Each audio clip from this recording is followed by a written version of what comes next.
Greetings, my beautiful lovelies. It's Emmy. How are you? It's great to see you and welcome back. Today's video is sponsored by Blueland.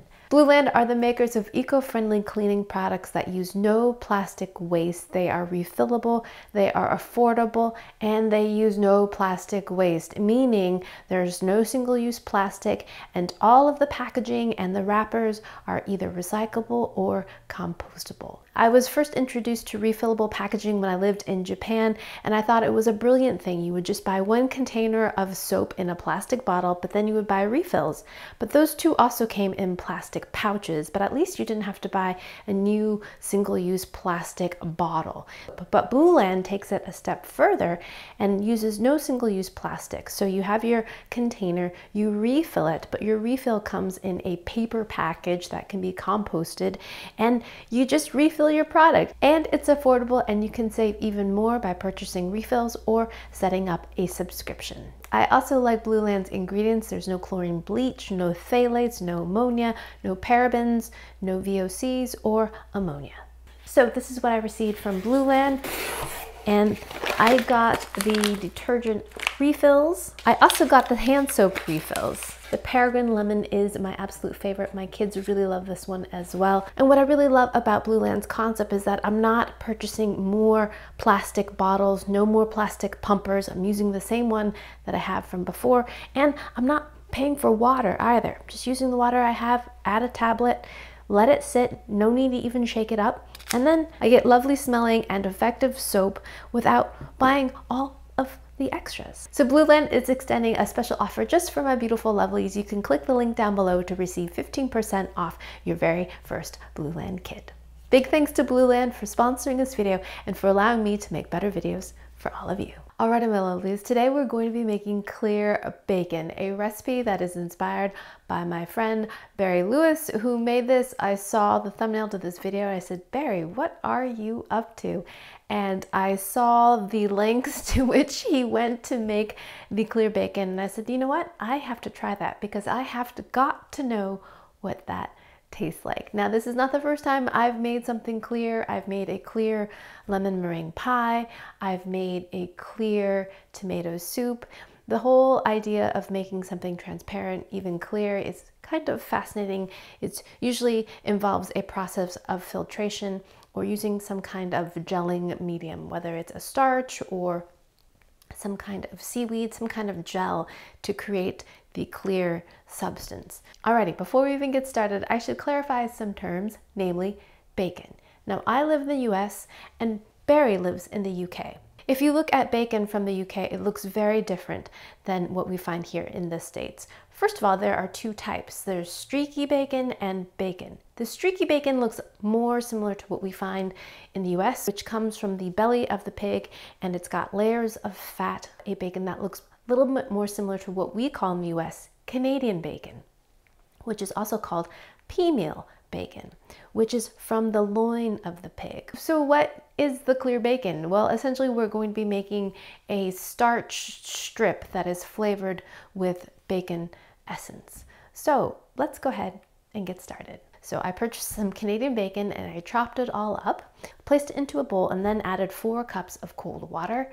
And I let this sit in the refrigerator overnight so that those bacony flavors could lend themselves to the water. Now, I could have substituted American bacon for the pea meal or Canadian bacon, but I'd opted not to because it contains a lot of fat and we're going to be filtering this. And I think the fat would make it a problem to filter this. And ultimately, we want the flavor of smoky porkiness without the kind of cloudiness. We want it to be clear. I purchased these filters from H Mart, the Korean grocery store, and it is used to clarify broths. A bit like a paper towel, but much tighter and thicker. I'm going to use this little sieve as my filter holder, and now I'm going to pour my pork water into here. And it should be noted, while this was soaking, I kept it chilled. And it is pretty clear. It's a little cloudy, and we'll pass it through the filter again. I'm not sure if that made it any clearer. Because I'm curious, I want to know what this tastes like.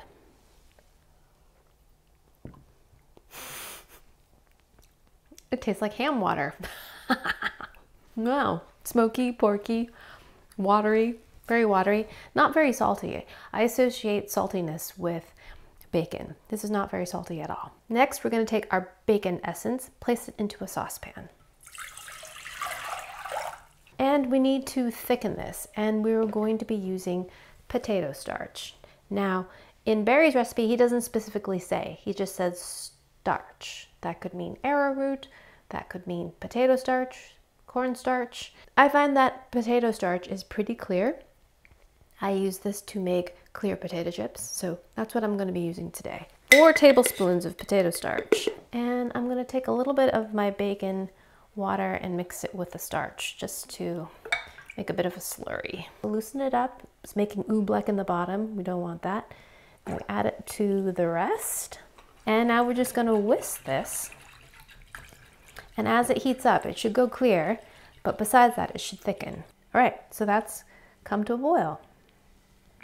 So I'm going to assume that means the potato starch is now fully hydrated. Take a plastic squeeze bottle and fill up our bottle a bit. Next, we're going to take our bacon flavor goo and pour little strips of it, like puddles of it, onto the mat. Here we go. Whoa. This is hot, so it's very pourable. I'm going to try it again when it's cooler and see if it makes a difference.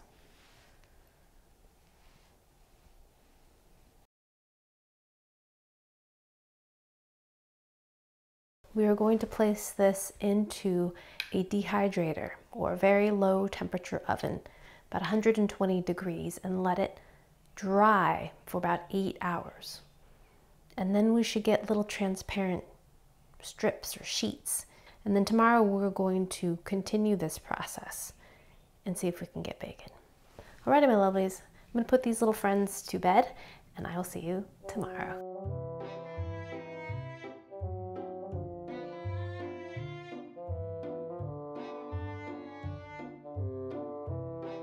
Alrighty, my lovelies, I am back. It is day 2 of making clear bacon. These are the ones that I did in my smaller oven, and you dry them out until they curl off the mat. I also forgot to mention that I poured a little bit of this into a shallow dish and placed it into the oven while these were dehydrating. This is liquid smoke. This is often added to barbecue dishes to give it a strong smoky flavor. I believe it is the essence of smoke. Slightly acrid, burnt. So I add that to a little dish so that while this was dehydrating, the little strips would get kind of infused with a smokiness. I didn't want to add that to the gel itself because, again, we're going for clear. We don't want to taint the clearness. So the results are a little cloudy. Here are the results of the second batch, and these ones are much more clear. Now, I did dry these in a larger oven, but I think what was different than both these batches was when I piped this batch, the gel was still warm. And when I piped this batch, the gel was much cooler. So I think that is the biggest difference rather than the oven, because I dry them at the same temperature. I also used a chopstick to square up the edges a little bit so it'll look a little bit more like a bacon slice rather than like this. So in this pot, I've got about 1 inch of peanut oil, and I'm going to heat that up. Not too hot because we don't want any color on our bacon strips. And when I mean color, we don't want any browning or caramelization. The last layer of flavoring that we're going to add is some actual bacon. So I've fried up some regular old streaky bacon, as they call it in the UK, or just regular bacon that we have in the US, and I fried it really crisp. I actually baked this. That's my favorite way of cooking bacon. I put it in a 400-degree oven and baked it for 15 minutes or so. I want it really crispy and dry because we're going to pulverize this and make this into a bacon powder. In this tiny spice grinder, break up the bacon into there. Oh my gosh, I love bacon so much. So good. I feel like well-cooked bacon, when it's cooked really dry and crunchy, tastes different. It turns into like a crackling hybrid. Fantastic. And now I'm going to add about a teaspoon of kosher salt. I want to make bacon salt, but I'm also thinking that the coarse salt will act as a little bit of an abrasive to help break up the bacon into smaller pieces. Wow, it's gonna be a little bit noisy. Bacon powder. I've got a pan lined with a rack and some paper toweling, and now we're going to fry our strips. Oh yeah, very quickly, crisp up. I think that temperature is actually pretty good. Just enough to crisp it, not add any color to it. Look at that one, that's a beautiful one. So I like these bigger strips. To me, these look more bacon-like than the smaller ones I made. Ooh, look, that looks great. So just take a bit of this and sprinkle it on our clear bacon to give it that final layer of bacon flavor. And there we have it, a piece of clear bacon. It almost looks like plastic, doesn't it? Dry, dehydrated state, fried state, completely clear. So cool. Alrighty, my lovelies, let's finally give the clear homemade bacon a taste. Here we go. Itadakimasu.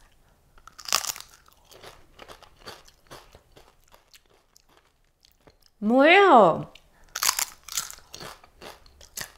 It's actually pretty good.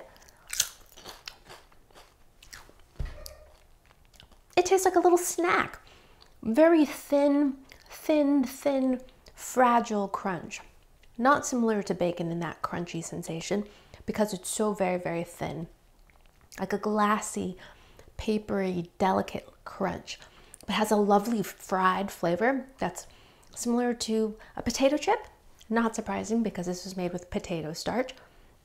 The bacon salt adds tons of salty bacony flavor. There's a little bit of that liquid smoke kind of scent more than a flavor. It kind of permeates the chip rather than actually kind of tasting like it, which I kind of appreciate because I feel like that flavor can taste somewhat artificial, but it's actually quite delicious, which I'm shocked by because I thought, oh, this is just a novelty thing.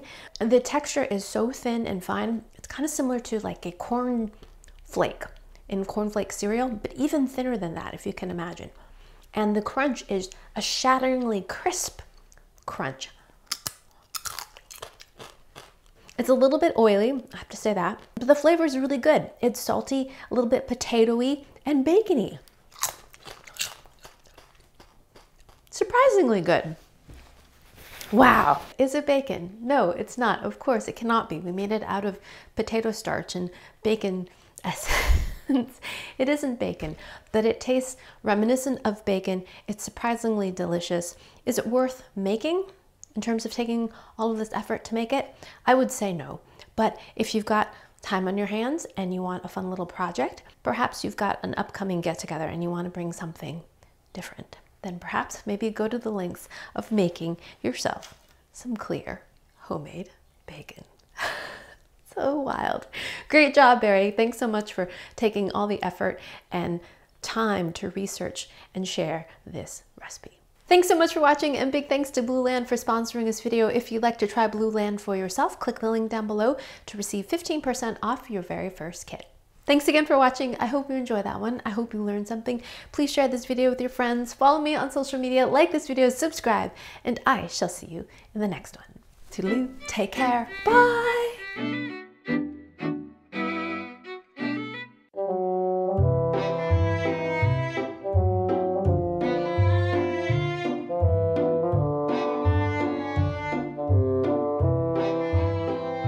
Oh my gosh, I could make a clear BLT. How? I've heard of clear bread, crystal bread, clear tomato, clear lead. Okay, stop.